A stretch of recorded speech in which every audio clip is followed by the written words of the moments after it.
Hello, good morning. Now we will see example number 1.9. क्या दिया है हमें 1.9 में? तो दो चार्ज है, एक पॉजिटिव चार्ज है, एग्जाम्पल नंबर 1.9, एक पॉजिटिव चार्ज है और एक नेगेटिव चार्ज है। उसको हम 0.1 मीटर डिस्टेंस पे रख रहे हैं। ये दोनों चार्ज को हम 0.1 मीटर पे रख रहे हैं और हमें पूछा है यहाँ पे एग्जैक्ट बीच में मिड पॉइंट पे, इन दोनों के मिड पॉइंट पे इलेक्ट्रिक फील्ड की वैल्यू क्या होगी। ये दोनों चार्ज की वजह से यहाँ पे मिड पॉइंट पे इलेक्ट्रिक फील्ड की वैल्यू क्या होगी। तो प्लस चार्ज है, तो प्लस चार्ज की वजह से कौन सी डायरेक्शन आउटवर्ड प्लस के लिए बाहर जाएगा, मतलब यहाँ पे ए पॉइंट पर हमें ढूंढना है ना। तो प्लस के लिए कैसी होगी डायरेक्शन इसकी इलेक्ट्रिक फील्ड की, इस साइड। नेगेटिव के लिए कैसी होगी, इस साइड होने वाली, मतलब दोनों को हम प्लस करने वाले हैं। मतलब यहाँ पे हम 1 मान लेते हैं, ये 2 मान लेते हैं, तो E1A क्या लिखेगा, E1A मतलब पहले वाले चार्ज की इलेक्ट्रिक फील्ड, पहले वाले चार्ज का के लिए इलेक्ट्रिक फील्ड ए पॉइंट पे कितनी है। ओके ओके, यहाँ से इतना डिस्टेंस कितना, तो सिंपल सी बात है कि ये 0.1 पूरा है, तो मिड पॉइंट पे ये डिस्टेंस कितना होगा 0.05 मीटर। इफ नहीं आया तो 0.1 डिवाइड बाय 2 कर दो, मतलब आधा डिस्टेंस ये, आधा डिस्टेंस यहाँ पर।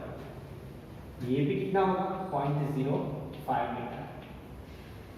Okay, E is equal to formula क्या है, K Q by R square, K Q by R square. K की वैल्यू क्या 9 10 9, क्यू की वैल्यू अगर दी है, क्यू की वैल्यू कितनी दी है तो देख लेते हैं, वो भी 10⁻⁻8 कूलम। क्यू की वैल्यू कितनी दी है हमें 10⁻⁻8 coulomb divide by R square. R कितना 0.05, तो यहाँ पे 0.05 इंटू 0.05। क्यों 0.05 इंटू 0.05 लिखा, बिकॉज आर स्क्वायर है, सो 2 टाइम्स में लिखे हैं। 9 इंटू 10⁻1 9 - 8 1 डिवाइड 5 इंटू 5, ऊपर ये पॉइंट के बाद 2 डिजिट है, तो यहाँ पे 100 और इसके लिए भी यहाँ पे 100। 5 25 जा 100, 5 4 जा 20, 9 4 जा 36 इंटू 10⁻1 प्लस 2, तो 10⁻3 ये 3 E1A। यूनिट क्या होगा, न्यूटन पर E1A हुआ। E2A जोड़ लेते हैं हम, E2A कितना होगा देखो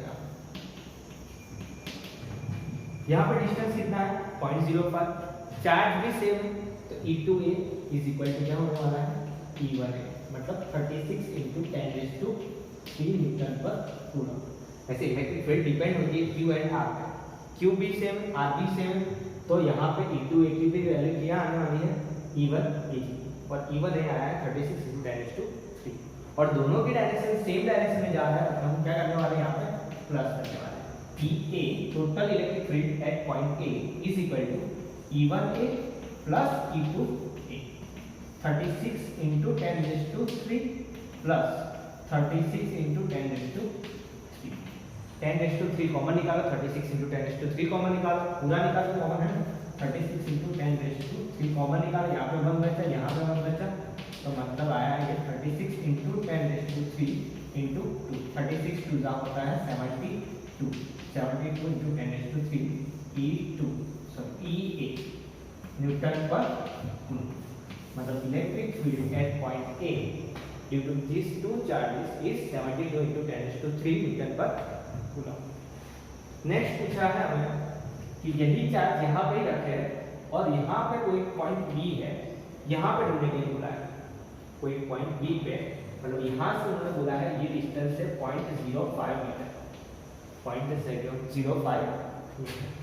ओके, यहाँ पे डायरेक्शन देख लेते हैं पहले, प्लस की वजह से डायरेक्शन कैसी होगी, इस तरह, माइनस दूर है तो इलेक्ट्रिक फील्ड कम आने वाली है, यहाँ पे मैंने कम कर लिया, मतलब ये जो है वो E1B है और ये जो है वो E2B है, वो हमें यहाँ पे फाइंड करना है। डिस्टेंस हमें पता चलना है, बस यही है, ये वाला डिवाइड करना है।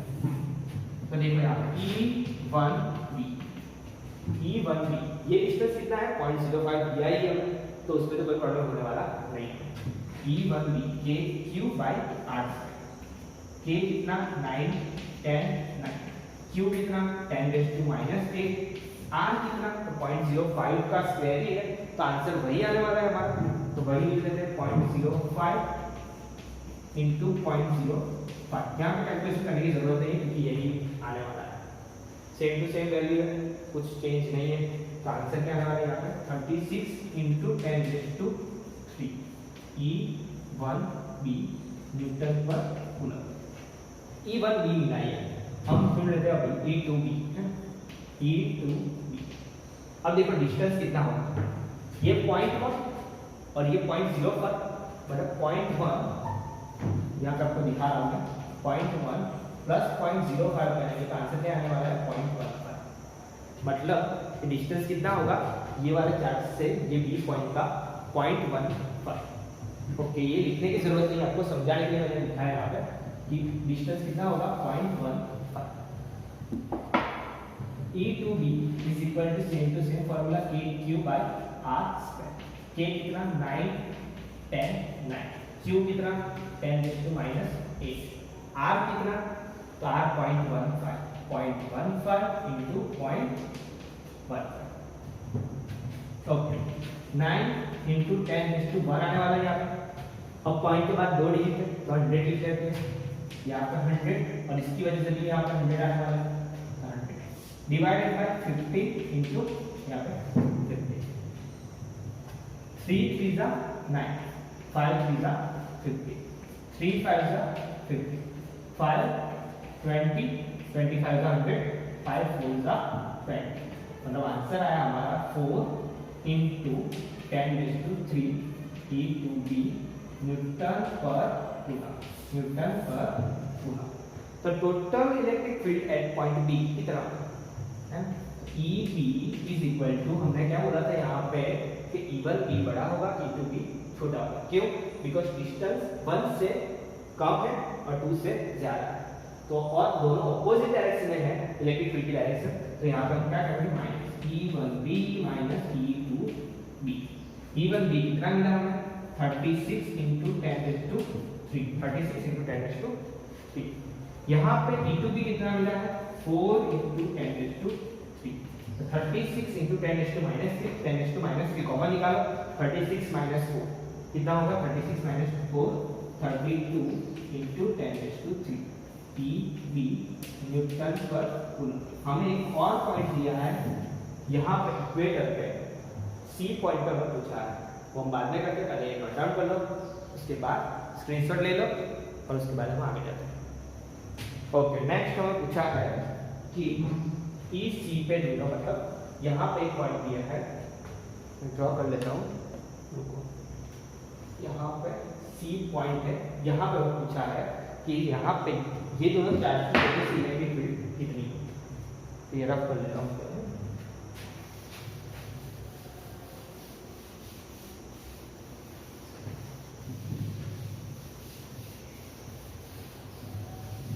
स्क्रीनशॉट लो और लिख लो।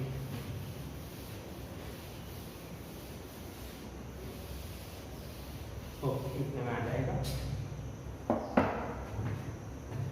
क्या पूछा यहाँ पे, और उन्होंने ये डिस्टेंस किया है 0.1, ये डिस्टेंस किया है 0.1, मतलब इक्विलेटरल ट्रायंगल दिया है, मतलब ये 0.1 होगा, ये भी 0.1, ये भी 0.1। ओके, प्लस की वजह से डायरेक्शन कैसी होगी, ऊपर बाहर आउट है, नेगेटिव की वजह से कैसी होगी, इनवर्ट, मतलब अंदर की साइड। तो रिजल्ट हमें जो मिलने वाला है वो कैसे डायरेक्शन में मिलने वाला है, ठीक है। और ये एंगल मान लो ये 60 है, तो टोटल एंगल कितना होगा, ये टोटल एंगल 180 होता है, तो ये एंगल होगा 120 ओके। तो रिजल्टेंट के साथ वो एंगल क्या बन रहा है 60, रिजल्टेंट के साथ जो हमें एंगल चाहिए वो कितना होगा 60। मतलब हम यहाँ पे क्या करने वाले हैं, पहले मैग्नीट्यूड ढूंढ लेते हैं, E1C is equal to KQ by R स्क्वायर। K कितना 9 10 9, Q कितना 10 रेज़ टू माइनस 8, R कितना तो 0.1 दिया है, तो 0.1 इंटू 0.1, तो क्या होगा ये आंसर 9 इंटू 10⁻1। ऊपर इसकी वजह से 10 गया, इसकी वजह से भी 10 आएगा, और यहाँ पे तो 1 ही है नीचे, तो 9 इंटू 10⁻3 E1C, और यही वैल्यू होने वाली है E2C। क्यों? क्योंकि यहाँ पे Q सेम है, R भी सेम, तो E2C मैग्नीट्यूड कितना होगा 9×10⁻³ न्यूटन पर कूलम। हमें टोटल C पे चाहिए, तो यहाँ पे एंगल जो बन रहा है वो हमें देखना है। E2C हमने देख लिया है, हम टोटल EC फाइंड करना है।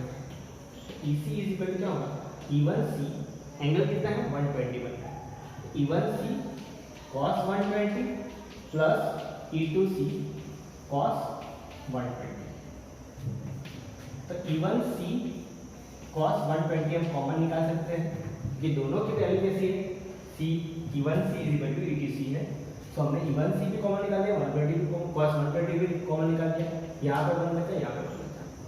E1C की वैल्यू कितनी मिली है 9 into 10⁻3।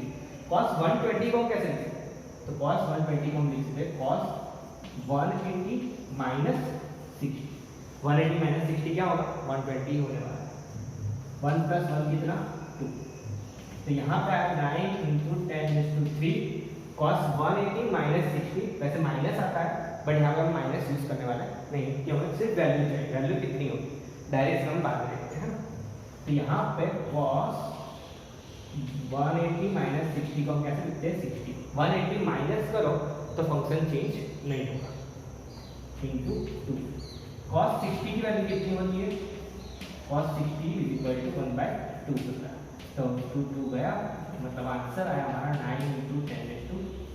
EC is equal to 9 into 10⁻3 newton per coulomb. यहाँ पे देखो डायरेक्शन कैसी है टूवर्ड्स राइट, ये जो डायरेक्शन है उसको क्या बोलते हैं right, direction is towards right.